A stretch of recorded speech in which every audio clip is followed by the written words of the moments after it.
क्या आपने कभी अंधेरे में छिपी उन छायाओं को महसूस किया है जो हमारे चारों ओर मंडराती है? क्या आपने कभी उन अनसुनी चीखों को सुना है जो रात की डर को चीरती है? आज हम आपको ले चलेंगे एक ऐसी सफर पर जहां हर कदम पर छिपा है एक नया डर।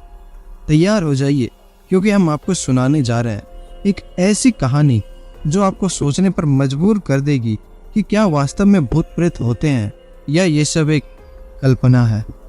तो आइए डुबकी लगाते हैं इस रहस्यमयी और रोमांचक सफर में।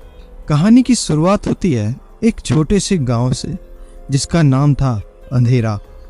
इस गांव के बारे में एक खौफनाक सच्चाई थी जिसे लोग सिर्फ दबी आवाज में ही बयां करते थे। गांव के किनारे एक पुरानी टूटी फूटी हवेली थी जिसे लोग छाया हवेली कहते थे। कहते हैं उस हवेली में एक छाया रहती थी। रात के अंधेरे में बाहर निकलती और जो भी उसकी नज़रों में आ जाता उसे वो अपने साथ ले जाती।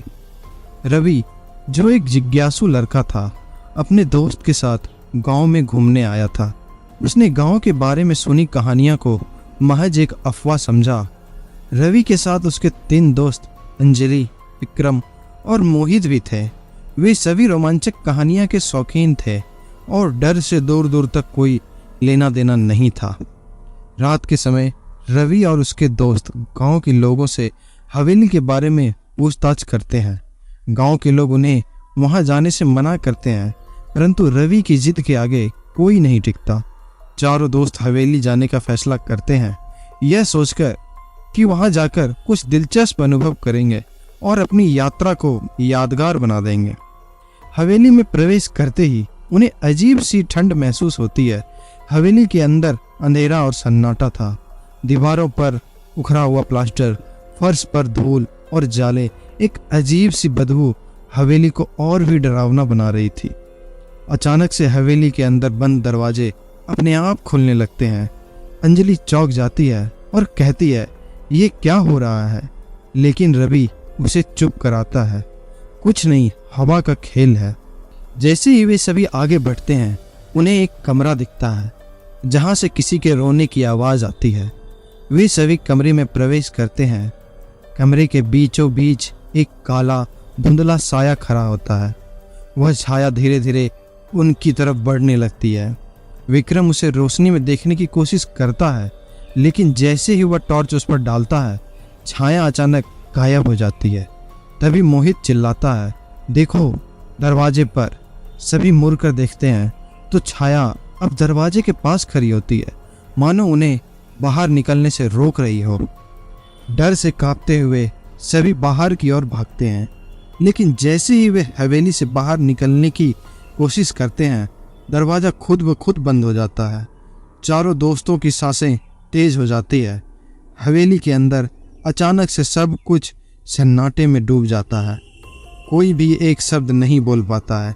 तभी विक्रम की गर्दन पर अचानक एक हाथ का प्रहार होता है और वह जमीन पर गिर जाता है और अजीब सी चीखें मारने लगता है, मानो किसी ने उसकी आत्मा को जकड़ लिया हो।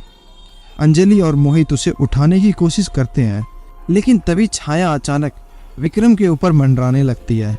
विक्रम की चीखें गूंजने लगती है और धीरे धीरे वह छाया के साथ हवा में उठता है और फिर अचानक हवेली की छत में गायब हो जाता है। रवि, अंजलि और मोहित डर के मारे जान बचाने के लिए दौड़ पड़ते हैं। वे हवेली के एक दूसरे हिस्से में घुस जाते हैं और वहाँ एक दीवार पर खून से लिखा होता है, तुम नहीं बच सकते। वे और ज़्यादा डर जाते हैं। अचानक से अंजलि के बालों को कोई खींचता है और वह जमीन पर गिर जाती है। रवि उसे उठाने की कोशिश करता है, लेकिन वह भी हवेली के फर्श के अंदर खींचने लगता है। रवि और मोहित अब बस किसी तरह अपनी जान बचाने की कोशिश कर रहे थे, लेकिन छाया ने उन्हें चारों ओर से घेर लिया था। उनकी चीखें हवेली के अंदर गूंजने लगी और फिर एक के बाद एक दोनों को छाया ने अपने अंदर समा लिया। अगली सुबह गांव के लोग हवेली के बाहर इकट्ठा होते हैं। जब उन्हें वहां चारों दोस्तों के मोबाइल और कपड़े पड़े मिलते हैं, पर कोई भी उनके शरीर या आत्मा का पता नहीं लगा पाता है। वह छाया हमेशा के लिए समा चुके थे। कहते हैं छाया आज भी उस हवेली में रहती है और जो भी वहां जाता है उसकी कहानी भी हमेशा के लिए खत्म हो जाती है। कभी कभी कुछ जगह सिर्फ कहानियां में नहीं होती, वे सच होते हैं। क्या आप भी इस सच्चाई का सामना करने की हिम्मत रखते हैं? अगर हाँ, तो अगली बार जब आप किसी पुरानी हवेली में जाए तो याद रखें, हर छाया सिर्फ आपकी नहीं होती।